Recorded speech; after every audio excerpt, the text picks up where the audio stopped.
문법 섞기 시대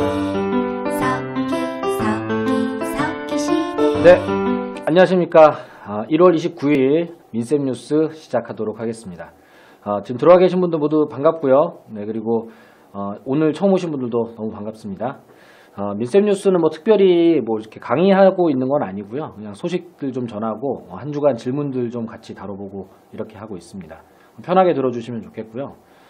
이번 주 제가 어떻게 지냈는지 뭐 소식 잠깐 전하고 질문 보도록 하겠습니다. 그리고 제가 이거 몇 번 촬영하고 이제 편집을 해봤는데 해보니까 일단 소식 전하고 노래라도 한 곡 듣고 그리고 또 질문 보고 이렇게 좀 끊어가는 시간 같은 게 있으면 좋겠는데 그리고 이제 운영상 좀 제가 좀 처음 하는 거라서 좀 이렇게 잘 안 맞는 부분도 있는 것 같은데 의견들 주시면 제가 좀 반영하도록 하겠습니다. 그리고 이 유튜브 하는 시간도 이제 10시에 방송을 했더니 야간 수업 들으시는 분들이 수업이 아직 이제 안 끝났거나 영상 보시는 분들도 조금 더 늦게 하면 좋겠다 이렇게 하는 분들이 있어서 제가 고민 중에 있는데 이제 금요일 11시나 11시 반 정도로 옮기거나 아니면 뭐 토요일이나 일요일로 옮기는 방향도 찾아보고 있습니다. 그러니까 의견 있으시면은 뭐 밴드나 카페 뭐 어느 쪽으로든 뭐 여기 지금 채팅창에 올려주셔도 되고요. 여기 방송하는 시간 좀 어떻게 하면 좋겠다는 의견들 있으시면은 뭐 댓글로 올려주시면 제가 참고해서 가장 적절한 시간으로 좀 반영을 해보도록 하겠습니다. 뭐 그런 이야기 좀 공지삼아 드리고요. 저는 이제 이번 주 한 주간은 이제 기출문제집 작업하느라고 좀 밤샘 일을 좀 했습니다.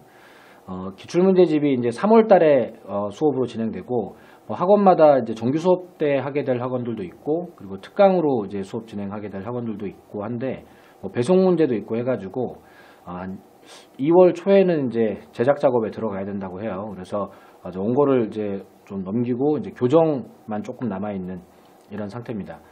기출문제집 책자가 나오면 또 안내를 드릴 텐데 공부하시는 분들한테 우리 중개사 시험에서는 기출문제 굉장히 중요해요.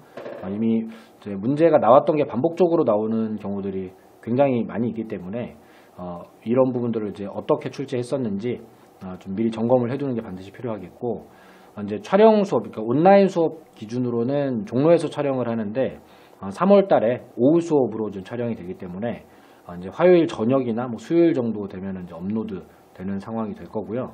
3, 4월 달 수업 진도에 맞춰서 기출문제도 같이 진행을 하기 때문에 1, 2월 달 강의 듣고 3, 4월 달 강의 들으면서 나가면은 기출문제라고 해도 들으시는데 무리가 없게끔 이렇게 진행이 될 겁니다.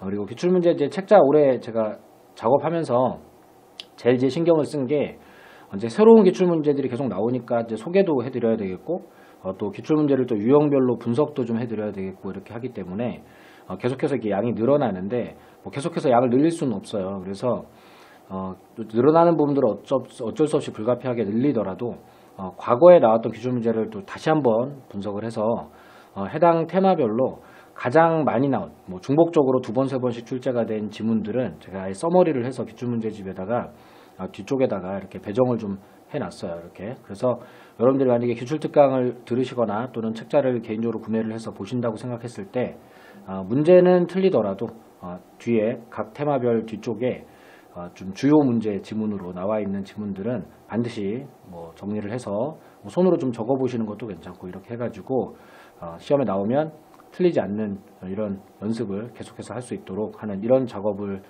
좀 신경을 많이 썼습니다. 그래서 이제 문제를 풀어보는 것도 의미가 있고요. 그리고 그 문제에서 자주 나오는 지문들을 미리 알고 있는 것도 기출특강의 의미로서는 굉장히 큽니다. 그래서 기출특강 진행될 때 많이 참여해 주시면 좋겠다.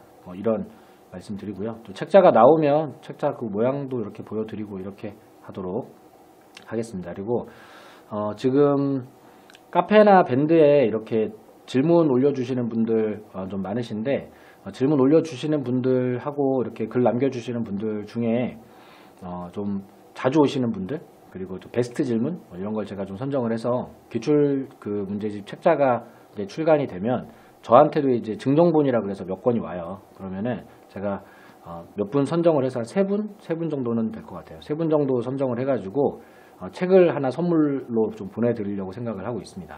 그러니까 댓글 좀 많이 남겨주시고요. 그리고 제가 다음 다음 주쯤 한 책자가 나오려면 한 2월 두셋째 주쯤 돼야 될 것 같은데 그때쯤 책자 나올 때 이벤트로 이렇게 방송할 때 이렇게 질문하신 분들 선정해가지고 책 받으실 수 있는 그 상품 타실 분들 이런 분들을 방송으로 또 안내를 해드리도록 하겠습니다. 대단한 건 아닙니다만 자주 오시면 또 그런 소소한 혜택도 보실 수 있다는 거 알고 계시면 좋겠습니다. 자, 이번 주 소식 중에 저 개인적인 이야기인데 하나 더 말씀드리면 저희 집 애들이 지금 이제 입시 치르고 있다고 지난주에도 제가 말씀드렸는데 잘 진행되고 있는 것 같아요. 큰애가 지금 3수 중이긴 한데 올해는 꼭 대학을 가겠다고 이렇게 원서 접수도 좀 이렇게 체계적으로 잘 해놔가지고 일단 이제 3군데 원서를 넣어놨는데 하나는 이제 과수석 정도는 좀 되는 것 같습니다. 그래서 잘 되면 이제 장학금 타고 다닐 수도 있을 것 같고 조금 더 좋은 학교로 갈 수 있는지 지금 조금 더 지켜보고 있는 중인데 최종적으로 잘 되면 제가 또 방송에서 자랑 한번 할 수 있을 것 같아요. 이런 기운이 여러분들한테도 좀 많이 가서 시험에 좀 찍어도 합격하는 기운으로 갔으면 좋겠다. 이런 생각도 해보고요. 그리고 저희 아들은 이제 실업계에 나와가지고 지금 대학도 알아보고 있지만 이제 취업도 같이 알아보고 있는데 그저께도 면접 하나 보고 왔고요. 그리고 오늘도 제가 한양대학교 여기 안산 캠퍼스에 면접 잠깐 데려다 줬다가 이제 왔는데 둘째도 지금 이제 회사 면접 본 부분에 대해서는 이제 회사에서 좀 왔으면 좋겠다. 일은 좀 많은데 자신 있으면 좀 회사에 왔으면 좋겠다 해서 이제 취업은 가능할 것 같고 그리고 아들놈이 지금 대학교에 가서 좀 조금 더 공부를 해보고 싶은 욕심을 좀 내고 있어서 지금 대학교 면접 본 부분은 오늘 이제 한 3명 중에 1명 뽑는 이제 최종 면접에 가 있는데 면접 자기 말로는 잘 봤다 그래요. 어쨌건 자신감 있게 말하니까 좀 기대를 해보고 있습니다. 잘 돼서 대학 가고 싶으면 또 대학 가고 안 되면 또 취업을 하더라도 한 계단씩 좀 발전한다는 게 그게 좀 보람이 있는 것 같아요. 여러분도 공부하실 때도 당장 합격할 수 있는 여건을 만드는 거는 쉽진 않아요. 그거는 욕심이고 아마 빨리 적응하시는 각 학원이나 또는 개인적으로 공부하시는 분들 중에서도 최상위 클래스에 계신 분들이 4월달 정도 되면은 합격권에 들어서는 분들이 계시는데 재수생이 아니고서는 4월달에 이미 합격권에 들어간다는 거는 굉장히 어렵습니다. 그렇기 때문에 너무 욕심내지 마시고 4월달까지는 그냥 그저 묵묵하게 앞으로 한 걸음 한 걸음씩 좀 더 좋아진다. 그리고 조금 더 틀려보고 경험해보고 하는 시간으로 가지시면 좋겠고 대략 6월 말경에 50점대 점수는 안정적으로 내가 마크할 수 있다. 이 정도 되면은 합격에는 별 무리가 없는 정도의 실력을 쌓아가고 있는 거니까 차근차근 이렇게 공부 준비해 주시면 좋겠다. 이런 부탁드립니다. 그리고 또 한 가지 소식은 이제 이건 김포 학생들만 해당되는 건데 김포 학생들이 내일 모레 그 학원에서 자체 모의고사를 좀 보기로 했어요. 조금 이른감이 있기는 합니다만은 그래도 모의고사는 한 번이라도 자주 볼 수 있는 게 좋습니다. 원장님이 좀 강력하게 추진하시는 정책이신데 아마 외부 학생들도 일요일 날 오전에 10시에 학원에 그냥 가서 나 좀 시험 좀 보게 해주세요 이러면 아마 보게 해주실 거예요. 그런 거 말리실 분은 아닌 걸로 제가 알고 있습니다. 그러니까 근처에 계시는 분들은 김포 근처에 계시는 분들은 그냥 무작정 가서 시험 한번 보고 싶다 이렇게 하셔도 괜찮겠고 물론 시험 보셔도 점수는 그렇게 좋기는 어려울 겁니다.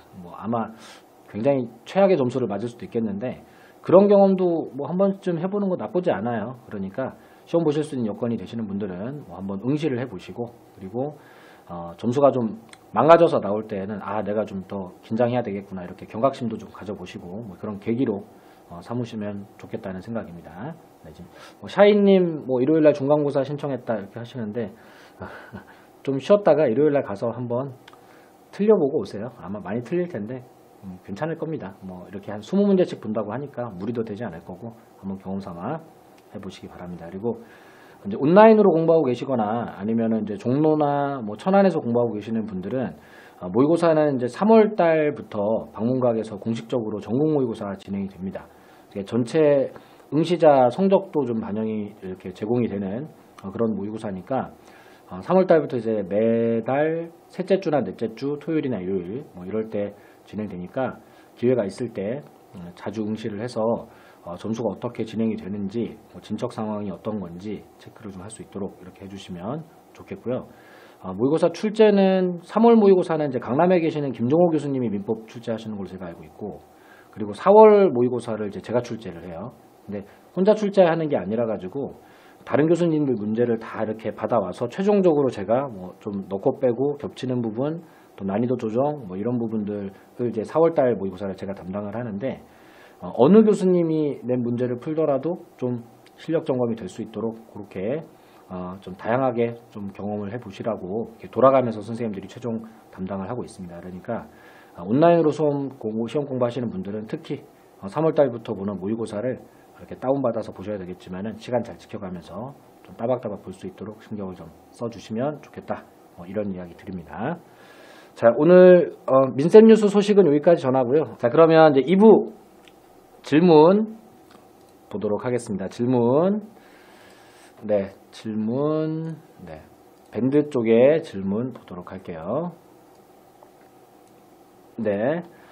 밴드 쪽에 지금 김혜연님께서 이런저런 질문 많이 올려주시는데, 일단 요 질문, 요 지상권까지 공부하셨나봐요. 지상권 관련 질문인데, 이 질문은 지금 아마 처음 하시는 분들은 좀 같이 공감하기가 힘들 것 같아요. 아마 뒤쪽에 좀 단원이라서 아마 이건 좀 어려울 것 같아서 요거는 제가 개인적으로 답변 드릴 수 있도록 하고요.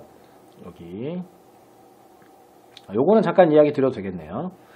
자, 농지를 매수하는 자는 농지 취득 자격 증명의 취득을 정지 조건으로 하여 농지의 소유권을 취득한다.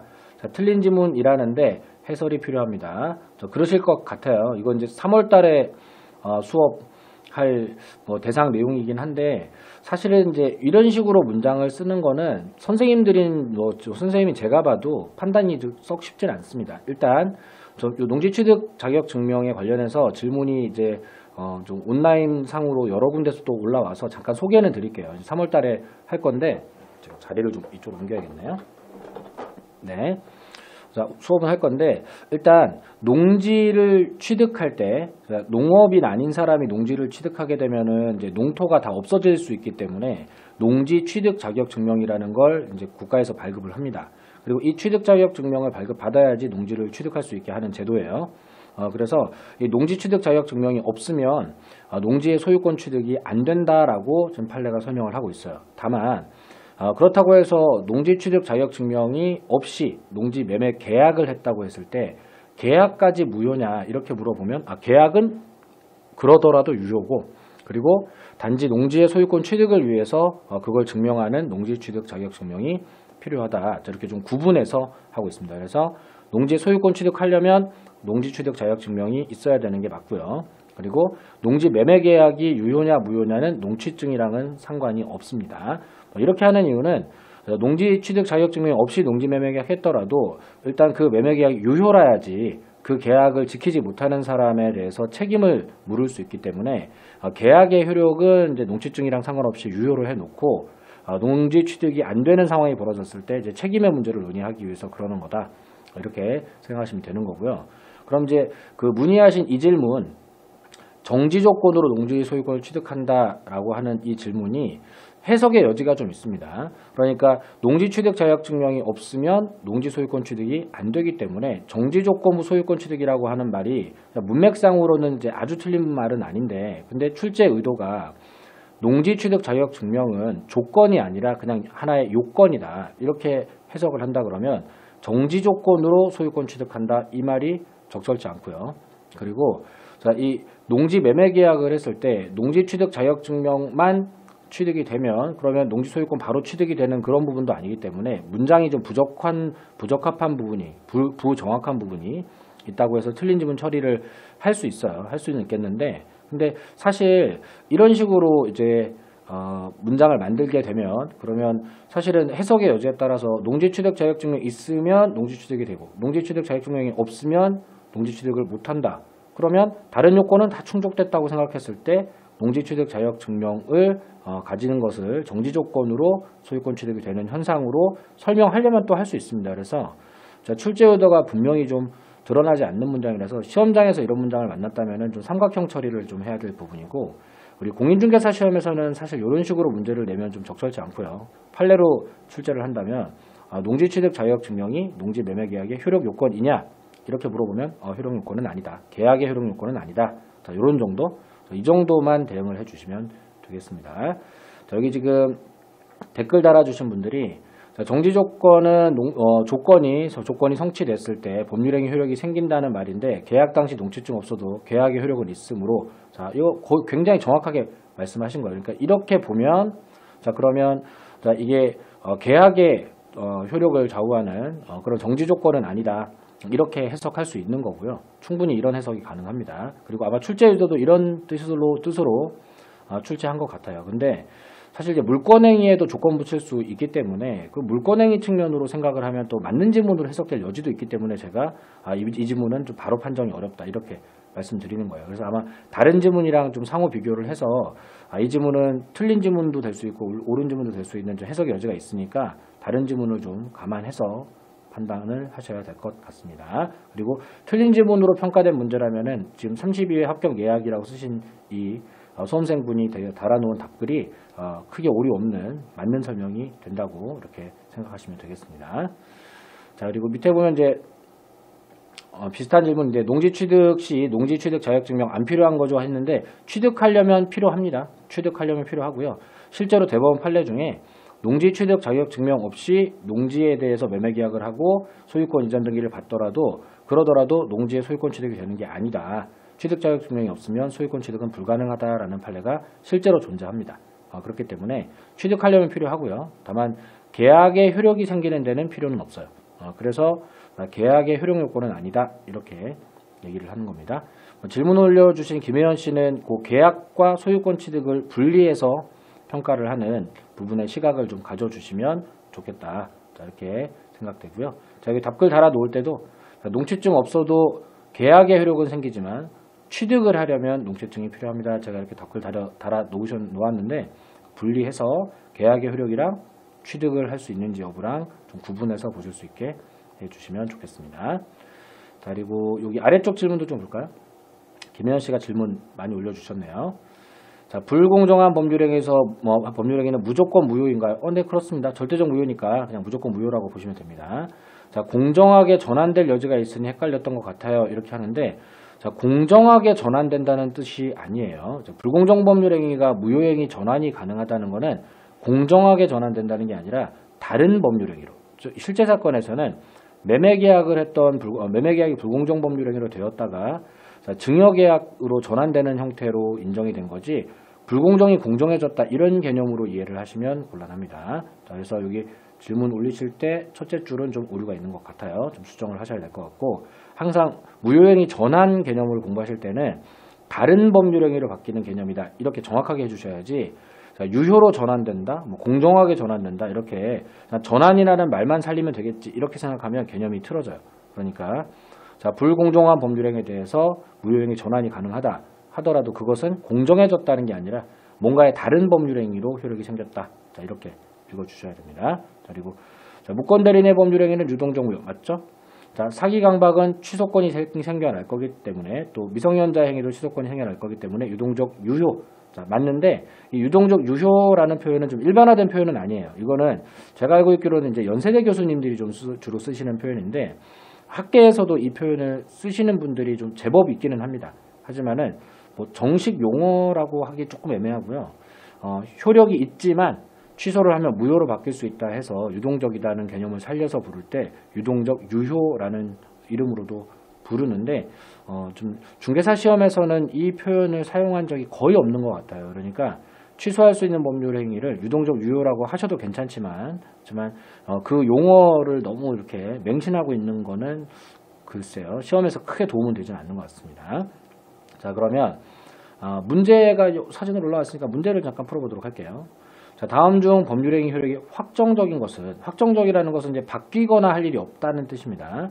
근데 무권대리는 추인하면 유효로 바뀔 수 있으니까 유동적 무효. 자, 이건 확정적이진 않죠. 사기나 강박에 의한 법률행위는 취소하면 또 무효로 바뀔 수 있으니까 확정적이지 않아요. 자, 미성년자가 단독으로 한 법률행위도 취소하면 무효로 바뀌니까 확정적이지 않습니다. 자, 정답은 4번의 불공정 법률행위가 절대적 무효니까 4번이 정답이 되겠고요. 자, 그리고 불공정 법률행위가 전환이 될 수 있다라고 하더라도 효력은 무효로 확정돼 있고 그 무효는 바뀌지 않습니다. 자, 그 무효가 바뀌는 게 아니라 무효인 건 그대로 두고 다른 법률행위 효력이 생겨나는 현상이 있을 수 있다는 거니까 무효가 확정적이지 않고 한 부분은 없어요. 그렇게 이해를 하셔야 돼요. 정답 4번이고요. 5번 지문, 소유권 유보부 매매를 원인으로 한 소유권 취득인데, 자, 이 소유권 유보부 매매라고 하는 건 소유권을 유보는 미루어 두었다는 뜻이에요. 그럼 매매를 할 때 소유권을 미루어 놓고 매매를 하는 거예요. 자, 그러면 어떻게 하는 거냐면, 여러분들이 생각을 하실 때에는 자동차 리스 계약 생각하시면 딱 맞습니다. 그래서 차를 살 때 리스로 자동차를 사면 소유권이 리스 회사에 있고 차를 내가 샀지만 끌고 다니기도 하지만 소유자는 아니에요. 그래서 뭐 보험 같은 것도 다 리스 회사 이름으로 이렇게 진행이 되고 이렇게 진행됩니다. 그런데 리스료를 다 완납을 하면, 리스 기간 동안 리스료를 다 완납을 하면 자동차의 소유권이 그때 이제 고객한테 넘어오게 돼요.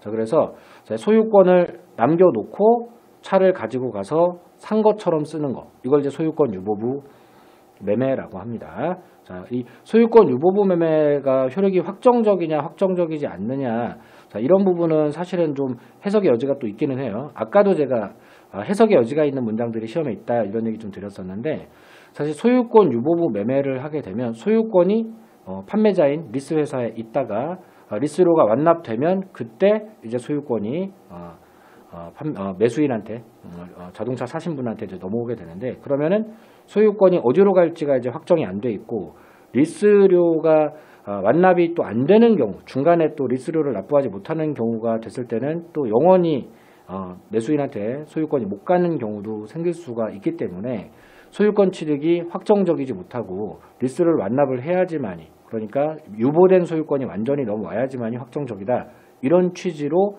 낸 것 같아요. 그러니까 자, 그런 유보된 소유권을 취득할 수 있는지에 관련된 뭐 리스 계약이라면 리스료를 다 냈는지에 관한 부분이 확인될 때까지는 마치 조건 성취가 애매한 상태인 것처럼, 조건이 성취될지 안 될지 애매할 때 효력이 미정인 것처럼, 리스료를 다 낼 수 있을지 없을지가 애매할 때 소유권 취득이 미정인 걸로, 애매한 걸로, 자, 이렇게 생각하고 문제를 낸 것 같은데, 근데 자, 이거는 출제자가 그렇게 낸 거지, 사실 이거를 또 같은 방법으로 제가 읽어보면 소유권 유보부 매매 계약을 하더라도 매매 계약 자체는 그냥 확정적으로 효력이 있습니다.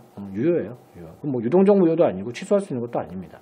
그리고 다만 이제 뒤에 이렇게 소유권 취득이라고 물권행위 부분에 대한 개념을 써줬기 때문에 소유권 취득은 이 유보된 소유권이 올 수 있을지에 관해서 좀 애매하기 때문에, 그렇기 때문에 자, 이 상태에서 답을 고르라면 당연히 4번을 골라요. 저도 4번을 고를 것 같아요. 근데 자, 4번에 만약에 또 애매한 지문이 있다면 이건 저도 고르기가 힘들 것 같아요. 5번하고 선택이 어려울 것 같습니다. 그래서 문제 질문 올려주신 김혜연 씨가 5번 골랐다 틀린 거는 절대로 실력이 부족하거나 한 건 아니고요. 다만 이제 시험이라는 경험이 좀 더 많이 생기면 이럴 때 상대적으로 절대적 무효에 해당하는 불공정 법률행위를 확실하게 좀 고를 수 있어질 거고, 그리고 제가 볼 때 김혜연 씨께서 이 문제를 5번으로 고르게 된 가장 좀 앞으로 고쳐야 될 원인이라고 하면 이 말, 아까 제가 지적해드렸던 불공정 법률행위가 전환이 될 수 있다고 해서 공정하게 전환된다고 생각을 하고 있었기 때문에, 그러면 공정하게 전환될 수도 있는 거니까 좀 약간 확정적이지 않은 것 같은데 라는 생각으로 이어져 갔단 말이에요. 그러니까 무효행위 전환의 개념이 정확하지 않았기 때문에 엉뚱하게 이런 데 와서 4번을 고민하게 돼버렸단 말이죠.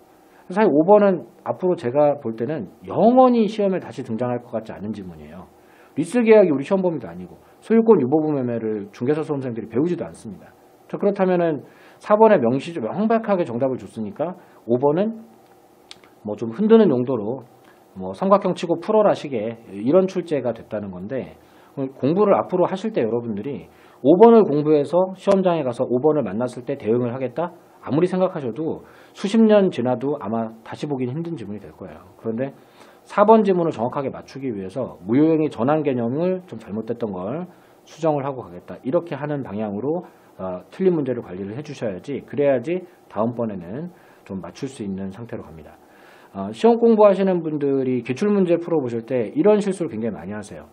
내가 모르는 지문 5번 지문이 나와 있으니까 이거를 막 노트에다 쓰고 이게 무슨 일이래, 이거 네이버 지식인에다 물어보고, 이게 그런 문제 초등학생이 답변해 주죠. 그죠? 이런 일 벌어지다 보면은 공부가 산으로 가요. 그래서 선생님들이 기출특강을 하는 이유가 기출문제들 수준이 많이 있고 해설지 다 붙어 있지만 학생들이 개인적으로 문제를 풀다 보면 이렇게 몰라도 되는 5번 지문 같은 거에 너무 집착을 하게 된다거나 또는 잘못된 개념으로 문제를 풀었는데 어디가 고쳐져야 될 자리인지를 모르는 상태로 그냥 답이 4번이래 이렇게 하고 지나가면서 다음번에 이 문제를 또 유사한 형태로 만났을 때 맞춘다는 보장이 없어진다는 거죠. 이런 것 때문에 이럴 땐 이렇게 해라. 이건 몰라도 되는 지문이다. 이런 건 정확하게 하고 가야 되는 거다. 또 시험에 이게 더 많이 나오고 이건 잘 안 나온다. 이런 것들을 선별을 해드리는 기출특강 같은 걸 하게 되는 겁니다. 자, 참고하시기 바라고요. 그리고 매년 시험에 40문제 200지문이 나오면 그 중에서 대략 한 5문제 정도 분량이니까 한 20개 정도의 지문, 20개 정도의 지문은 여러분들이 알 수도 없거나 또는 알아서도 안 되거나 또는 선생님들이 봐도 무슨 소리를 하려고 쓴 건지 알 수 없는 지문 또는 뭐 생전 처음 보는 만들어진 지문 이런 것들이 있어요. 그렇기 때문에 한 5문제 정도는 여러분들이 틀려준다고 보고 가는 거고 앞으로의 시험을 위해서 과거의 기출문제를 공부를 하실 때에도 그런 이상한 지문들이 있으면 반드시 혼자서 연구하지 마시고 해당 과목 선생님들한테 물어보세요. 이걸 지금 내가 해야 되는 지문이냐 물어보면 필요하다면 설명해 주실 거고 필요 없다면 그거 하지 말라고 과감하게 잘라 드릴 겁니다. 그럴 때 정확하게 선생님이 하지 말라고 했을 때 뒤돌아보지 말고 확 그냥 찢어버릴 수 있게 이렇게 준비를 해주시면 됩니다. 자, 우리 시험은 이제 60점을 맞추면 되는 시험이고요. 그러면 틀려도 되는 문제 영역이 분명히 있는 거고요. 또 시험 출제하는 사람 입장에서는 만점자가 나오면 또 출제 난이도 조절에 실패했다는 비난을 받게 되기 때문에 어쩔 수 없이 틀릴 수밖에 없게 되는 이런 문제들도 계획을 할 수밖에 없게 됩니다. 그렇기 때문에 여러분들이 공부를 하실 때 분명히 선별적으로 공부를 해주셔야지 그거를 뭐 일괄적으로 다 알아야 된다 이렇게 접근하시면 안 됩니다. 자, 그렇게 좀 참고하시고 사실 이제 이 공인중개사 학원가에서 민법을 강의하는 선생님 중에 아마 수업 내용을 제가 제일 많이 하는 것 같아요. 뭐 빠뜨리는 거 없이 조문도 다 읽어드리고 판례도 뭐 이렇게 막 속속들이 설명드리고 그리고 조금은 지엽적이더라도 출제에 좀 쓸 수 있다 싶으면은 좀 설명 다 드리고 가는 이런 강사인데 근데 그럼에도 불구하고 저도 사실은 실제 시험에 나오는 문제들 중에서 한 10개에서 20개 정도는 처음 보는 지문들이 있어요. 그건 이렇게까지 빡빡하게 하는 선생님도 이렇게 말할 정도라고 하면 그럼 여러분들은 조금 더 좀 중요한 거 위주로 좀 선별해서 하실 필요성이 있습니다. 지금은 우리가 공부량을 좀 늘려가는 시기니까 제가 세부적인 것도 많이 설명드리고 하는 시기지만은 7월 정도 가면 시험에서 출제 비중이 50% 이상 된다고 생각되는 것들만 하지 이거는 한 5, 6년에 한 번 나올 동 말동 또는 뭐 작년에 나와서 올해는 나올 일이 좀 없을 것 같다 그러면 과감하게 수업 시간에 그냥 안 해버려요. 3월 달에 했고 5월 달쯤에 했으니까 7월부터는 안 하겠다 이렇게 그냥 해버려요. 그렇게 해서 분량을 좀 줄이고 선택과 집중을 해서 몰아치기를 해야 그래야지 또 실력이 부족한 분들을 60점 세계로 또 끌고 갈 수 있기 때문에 선생님들이 그런 연구를 하는 건데 한 4월까지는 좀 폭넓게 공부하려는 의욕을 가져주시면 좋고요. 7월부터는 최대한 줄이는 방향으로 그래서 전에 배웠던 것들은 배경 지식으로 하고 그리고 시험에 잘 나온다고 하는 것들 위주로 집중 공략해서 실력으로 55점, 60점을 맞춰놓고 그리고 옛날에 배웠던 그 어슴푸레한 기억들 중에 한두 개만이라도 잘 건지면은 그러면은 한 10점 정도, 5점, 10점 정도를 더 받아서 아슬아슬하게 합격하는 게 아니라 안전적으로 합격할 수 있게 이렇게 전략을 세우시는 방향이 좋고 저도 그런 방향성을 가지고 수업 준비를 하고 있습니다. 참고하시기 바라고요. 문제 짤막한 문제지만 여러분들 공부하는 방향을 잡으실 때 좀 참고하실 만한 내용인 것 같아서 말씀을 좀 드렸습니다. 자 그리고 여기 이 문제도 하나 더 보도록 하겠습니다. 네. 자, 작년에 풀었던 틀린 문항 점검 중이신데 4번이 옳은 지문인데 무효인 법률행위에서 손해배상 문제가 발생하지 않는다라는 지문과 같다고 보면 되나요 하시는데 거의 맞습니다. 무효인 법률행위에서는 권리가 생기지 않아요. 권리가 생기지 않으면 권리 침해도 생길 수 없고 권리 침해가 생길 수 없다면 손해도 발생되지 않을 거고 손해가 발생되지 않는다면 배상의 문제도 발생되지 않는다. 이런 식의 인과관계 진행입니다. 자, 천천히 다시 해볼게요. 자, 법률행위가 무효라면 권리가 없을 것이고 권리가 없다면 침해될 것이 없는 것이고 침해될 것이 없는 거라면 손해가 발생되지 않을 것이고 손해가 발생되지 않는다면 배상할 일은 발생되지 않는다. 자, 이런 식의 인과관계 진행입니다. 자, 그런데 조금 더 쉽게 풀 수 있는 방법을 좀 제시를 해드려 볼게요. 이 판례가 유명한 판례는 아니었는데 지금 중개사 시험에 벌써 이제 2번째 출제를 하고 있기는 합니다. 자, 이 4번 지문 원문 자체를 좀 보도록 하겠습니다. 제가 판례 문장을 거의 그대로 옮긴 문장인데 이게 시험에 나올 때 아주 독특한 표현이 하나 따라 나와요. 이게 3월달, 4월달 수업할 때 제가 말씀드릴 텐데, 자, 무효인 법률행위의 내용에 따른 법률 효과를 침해하는 것처럼 보이는 이 말이 나와요. 침해하는 것처럼 보이는. 자, 이 것처럼이라는 말이 이 판례 문제 나올 때 항상 껴들어옵니다. 자, 이 말을 왜 쓰는 거냐면, 자, 우리가 어떤 것처럼 보인다 이렇게 말하면 실제로는 그렇다가 아니라 실제로 그렇지 않지만 그렇게 보인다 이렇게 말할 때 쓰죠, 그죠? 저희가 수업 시간에 예를 들을 때 이런 얘기를 해요. 저기 지나가는 여자가 오늘따라 예쁜 것처럼 보인다 라고 말하면 실제로 예쁘다는 거예요, 안 예쁘다는 거예요? 안 예쁜 거 다 아는데 오늘 내가 갑자기 막 아픈지 눈이 이상한지 예쁜 것처럼 보여 이 말이에요, 그죠? 그러면 실제로 그렇지 않다가 내포된 문장이에요. 국어적으로 잘 읽어보면. 자, 그러면 침해하는 것처럼 보인다 이 말은 침해를 한다는 거예요, 안 한다는 거예요? 안 한다는 거예요. 그냥 그래 보이기만 한다는 거예요. 자, 효력도 없는 법률행위가 있고 그 법률행위에서는 권리도 생기지 않지만 권리를 침해하려는 것처럼 보이는 어떤 행동도 있다고 했을 때 실제로는 침해될 수 없죠. 권리가 없으니까. 자, 것처럼 보이기만 하는 거예요. 그래서 이 위법행위라는 말에 너무 꽂혀버리면 손해배상을 해야 될 것 같지만 침해하는 것처럼만 보이고 실제로는 그럼 침해가 없다는 거잖아. 그러면 손해배상은 한다 안 한다? 손해배상 청구는 할 수 없다. 이렇게 읽어주시면 자, 문장 안에 답이 있는 거예요. 사전에 공부를 안 해도 문장 안에 침해하는 것처럼만 보이고 침해는 안 했다는 거네. 그러면 손해배상을 안 해도 되네. 자, 이렇게 풀어주시면 조금 편하게 하실 수 있습니다. 뭐 이렇게 문제풀이용 팁이라고 할 수 있겠고요. 자, 지금 틀린 부분도 좀 한 점검을 해보겠습니다. 자, 3번 지문을 좀 고르셨던 것 같은데, 자, 계약이 당연 무효의 경우에 제한 능력자라 하더라도 그 계약으로 인하여 받은 이익 전부를 반환해야 된다 했는데, 자, 이 지문 제일 중요한 포인트는 제한 능력자죠, 그죠? 제한 능력자. 자, 제한 능력자 이번 주 수업 부분에 있었습니다. 자, 우리가 취소 파트 수업할 때 부당이득 반환 범위 하면서 원칙적으로는 선의자는 현존 이익 한도에서 반환하고 악의자는 전부 플러스 이자 플러스 손해배상을 추가해서 반환한다가 원칙이지만 반환할 사람이 제한 능력자일 때에는 선의 악의에 관계없이 그 현존하는 이익의 한도에서만 반환한다라고 했었어요. 그래서 악의자일지라도 현존 이익 한도에서만 반환한다. 그러니까 제한 능력자가 받은 이익 전부를 반환한다. 이것은 이제 틀린 지문이 되는 겁니다. 그래서 이제 문제 풀다가 아마 이제 3번을 답으로 고르셨었던 것 같은데 이 부분은 분명히 점검해서 조정하셔야 돼요. 자, 공교롭게 이번 주 수업 진도 나간 부분이랑 겹쳐서 딱 좋은 타이밍에 말씀드릴 수 있게 됐고, 항상 우리 민법에서는 제한 능력자가 좀 많이 보호받기 때문에 조금 화면을 키워볼까요? 자, 제가 화면을 조금 키워볼게요. 이렇게. 아이고, 제가 화면 없애버렸네요. 죄송합니다.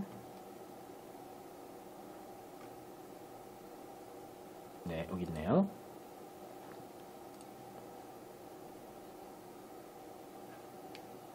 이렇게 해야 되겠네요.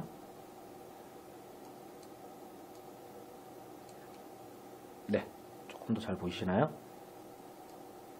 이렇게 보겠습니다. 자, 제한 능력자 얘기가 나왔을 때는 항상 이익 전부가 아니라 현존이익 반환이라는 거 이렇게 좀 잘 챙겨서 해줄 수 있도록 하시고, 자, 1번 지문에 형광펜 쳐놓으신 거 보니까 1번 지문도 좀 고민이 되셨던 모양이에요. 자, 근데 1번 지문은 출제를 여러 차례 했던 지문입니다. 자, 무효인 가등기를 유효한 등기로 전용하기로 약정했다면 이 가등기는 소급하여 유효한 등기로 전환된다. 자, 이렇게 되어 있는 문장입니다. 자, 근데 항상 이렇게 소급표 얘기가 나오면 뭔가 좀 낌새가 좀 빠르면 좋겠어요.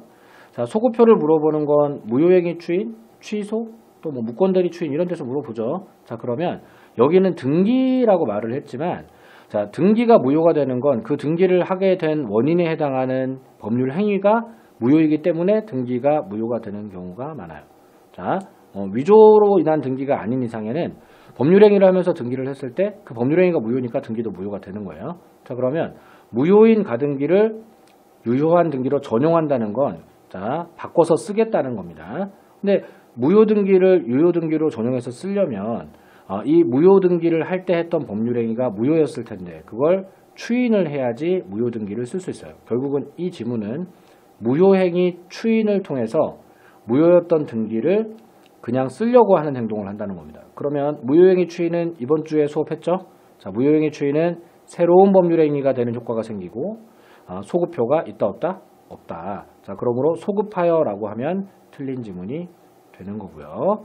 자, 결국은 이 가등기를 전용을 해서 쓰더라도 그러더라도 무효행위를 추인하면서 새로운 법률행위 되듯이 이 가등기도 새로운 가등기로서의 효력이 생겨나는 즉 전용하기로 한 그날 이후로만 가등기 효력이 생기도록 해야 된다는 겁니다. 그리고 이렇게 하지 않으면 가등기하고 또 전용하는 그 사이에 이해관계를 갖게 되는 제3자들한테 피해를 줄 우려가 있기 때문에 소급표 함부로 그렇게 부여하면 안 된다 이렇게 얘기를 했던 겁니다. 그래서 시험에 이렇게 등기 형태로 좀 바꿔서 출제하는 경우들도 있으니까 경험이 좀 필요합니다. 무효행위 추인 문제를 이렇게 등기로도 낼 수 있구나 한번 경험을 해보시고 자기가 이제 풀 때 이렇게 배운 걸 등기로 출제를 해도 소급표 부분을 찾아서 소급은 아니지 이렇게 할 수 있도록 연습을 좀 잘 해주시면 되겠습니다. 자, 올려주신 문제가 이제 굉장히 좀 이번 주 학습 내용이랑 그 본강의 진도 내용이랑 잘 맞아서 다시 한번 복습 삼아 점검을 좀 해봤습니다. 자, 오늘 그 문제 복습은 여기까지 보도록 하겠습니다. 자, 이렇게 해서 2021년 1월 29일 민쌤 뉴스 그리고 질문까지 모두 마치도록 하겠습니다. 수고하셨습니다.